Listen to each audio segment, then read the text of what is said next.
Here's 3 terrifying sacrifices that I personally made to manifest my dream life. And once you understand this and you're aware of them, you can approach them and really create what it is that you want out of life. And so this is the side of like the law of attraction or personal development that people don't tend to look into, but it's what actually creates massive results in your life. So if you're someone that really is serious about taking your business and your life to the next level, then this video is specifically for you. Now, I don't know if you've ever noticed this before. It depends on how you grew up and what kind of school you went to. But where I grew up and the school that I went to, when you ask questions or you put your hand up when it comes to getting help and asking the teacher and answering questions, you'd be considered the geek or the nerd, or in the UK we call it a neek, or someone that's a teacher's pet. And so that's how you learn, by asking questions when you don't know if something's wrong. And so there's a part of us that's afraid to ask questions. There's a part of us that's afraid to ask help. And this may be going on in your current life where you're afraid to tell your partner that, hey, like I have this situation and problem that I'm experiencing right now, and I want to bring it to your attention so that we can move forward and make better lives for ourselves and we can communicate better. But some people have a hard time communicating their voice, communicating their opinions, and articulating it in a way without causing arguments and stuff like this. And so there's this program that goes on within our subconscious mind where we're afraid to ask for help. And so it's very scary for most people to ask for help. They think they can do it by themselves, figure it out by themselves. But as we know, great teachers have had coaches and mentors, someone that's guiding them to where they have been able to achieve the level of success and happiness that they've been able to achieve. And so the first sacrifice that I made in my business and in my life is admitting that I needed help, admitting that I actually need help and actually pursuing it, actually going out and getting help and investing in myself so that I could take my business and my life to the next level. And so what I would say, if you're resistant against that, that shows the limiting belief, because Michael Jordan had a coach, the late Kobe Bryant had a coach. Oprah has 5 coaches, not 1, not 2, 5 coaches. And so she's a billionaire. She's a billionaire, but right now she has 5 coaches, people that she reports to and talks to and stuff like this. And so she's even been to Tony Robbins seminars. And so that shows that these people understand that they don't know everything. As soon as you say you know something, that is one of the most detrimental sentences that you can say to yourself. I know something. You only know something until you actually implement it, get results with it, and get results with it consistently. That's when you actually know something. They say knowledge is power, but the truth is applied knowledge is power. When you can apply it and apply it consistently, then you actually know something. When you're just filling yourself with knowledge, it's not truly knowledge, it's entertainment. So you feel satisfied, you feel like you're making progress, when in actuality, you're not doing anything. And so this is coming from love. I don't mean to sound so serious, but hopefully this pushes you to realize how you might be constantly watching a bunch of videos and entertaining yourself and reading articles or reading a bunch of books and following people like Ty Lopez, who says read a book a week or whatever it is, and you're just studying, learning more information. But I can tell you through my own personal experience and being around successful entrepreneurs and other people, that doesn't necessarily lead to success. Success is something that you go after and you actually implement into your life. Success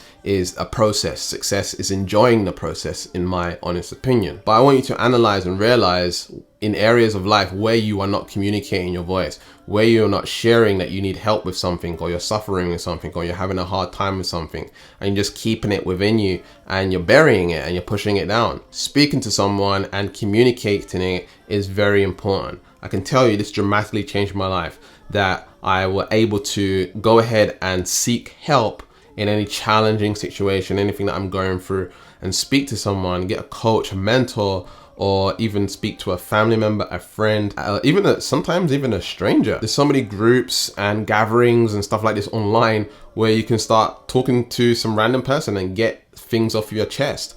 You know, it's so important to realize that sometimes you need help and you can't deal with things by yourself. So it doesn't matter who you are or what your background is. It doesn't matter if you're a entrepreneur and you're a business person and you're a healer or a coach, or you're posting online and you want to take that business to the next level, ask for help, get the help that you need. Or maybe you're someone who is just getting into parenting and you're not sure about something or whatever it is, and seeking advice, going for help is so important, because we've been conditioned and programmed not to ask for help from a very young age. So this is one of the sacrifices that I made, is being able to just go out and ask for help and get the support that I need. The second thing that I did during my career and during my life is I was actually on holiday one time. I was in Greece. No, I was in Cyprus. And I managed to get connected with this guy named Oliver. And Oliver was someone who helped business entrepreneurs, people build and grow their businesses and take it to the next level. And I managed to get in contact with him, and we were talking for quite some time whilst I was out there on vacation. We spoke multiple times. He mentioned that he wanted to work with me, and he feels like he can help me take my business to the next level. And then he told me the price of the offer, and I didn't have the money to work with him one-on-one to help take my business to the next level. But in my mind, I didn't feel like I couldn't find the money, or couldn't do it, or I couldn't make it happen. In fact, in my bank account, I didn't really have much money left in there. And I ended up sending him literally like my last bit of money whilst I was on holiday, so that I could actually start coaching with him. So here's what happened after that. It might sound scary and risky and stuff like that, but I had faith that I could make my money back. I had this sense of certainty that I could make my money back. I was determined to change my life. I was determined to take my business and life to the next level. I don't want to feel like I can't afford things like this when they come across and when these opportunities come across me. And so what ended up happening is he showed me some strategies for the money that I gave him. And guess what? I made my money back very, very quickly. Literally within 7 days, I had made my money back. And he's like, wow, you're very quick, you're fast. I actually want to work with you. And basically what he was meaning by that is he wanted to team up with me. And he said, hey, you're doing really well. I want to team up with you. And would you be willing to fly out to Texas? I was like, yeah, sure. I want to do this. Let's do this. So we ended up meeting up, and I stayed in Texas for 1 month.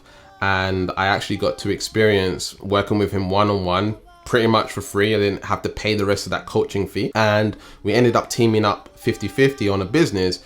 And within a month of working with him, I'd made my first $80,000 online. And so through this sacrifice of not having money in the bank, much money in the bank, sending my last money, and taking that risk, that leap of faith in myself, and trusting in myself and having that belief, it took my business, it skyrocketed my business within a month. And that knowledge that I have from that particular experience, I still retain now. And it's like everyone that I work with, all my clients, they get to benefit from the knowledge that I learned from that one particular person who showed me how to build a really successful business. So what does this mean to you? It means that number one, you need certainty in yourself. You need to believe in yourself, so much so that no matter how much you invest, or whatever program it is or whatever it is that you need to do, you know that you're going to make it back. And it can't be like a risky thing. It needs to be a calculated risk where okay, this and this is going to happen. I got this skill set, I got this mindset, I got this and this. And then you're making a calculated decision to make that a reality. It wasn't just like, oh yeah, I'm gonna like risk all of my money and throw it into all of this one thing and then boom, I'm gonna become successful. It was a very calculated risk where I knew I could make the money back and then some if I just apply myself and really focus and move quickly. Money loves speed, okay? Speed of implementation. That's how you get fast results in life, is you take action really fast and you implement what you need to implement. The last one here is a little bit strange, but it's believing that I had something to offer the world. So for a very long time, I put off sharing with people about the law of attraction. I put off sharing with people about personal development, and it was something that I would kind of like sprinkle around a little bit. I wouldn't really share that I know this stuff. I was just kind of hesitant of sharing this kind of information with people. I was into marketing at the time, and I would just teach people marketing. And so for me, I didn't truly believe in that I could do this one specific thing that I was passionate about, because it was my passion. And I find with most people when I'm working with them one-on-one or in coaching, is that the thing that people are most passionate about is the thing that they avoid the most. The thing that I'm the most passionate about is the thing that they don't believe in the most. They don't believe it can work. They don't believe it can happen. I believe I can work a 9 to 5, or I can believe I can do this thing or that thing or that thing. But when it comes to my passion, when it comes to my purpose, I avoid it. I push it away. I believe it can't work. I believe all of this stuff. And so I had to make the sacrifice, the scary sacrifice, to basically believe in the thing, believe that I had something to offer the world, believe that I had something that could contribute to changing people's lives. And until you get to that point, until you sacrifice and realize that, hey, I can do this. I'm going to start small. I'm going to make it happen and actually implement and actually doing it. That's what's going to make all the change for yourself. So if you're someone that's a spiritual entrepreneur, you're a coach, you're a healer, you're someone who's out there posting on social media, but you can't seem to get the results that you want in your business, and you really want to live that dream life, you want to travel, you want to have freedom and all this stuff. If you're someone that's a spiritual person and you really want to do that, then we offer a free consultation where we can find out what's blocking you and what's stopping you from taking your business and your life to the next level. Right over here, we have a video about sacred sexuality and how to use your sexuality to manifest your desires. And remember to keep learning, keep growing, keep expanding, and I'll see you in the next video. Peace.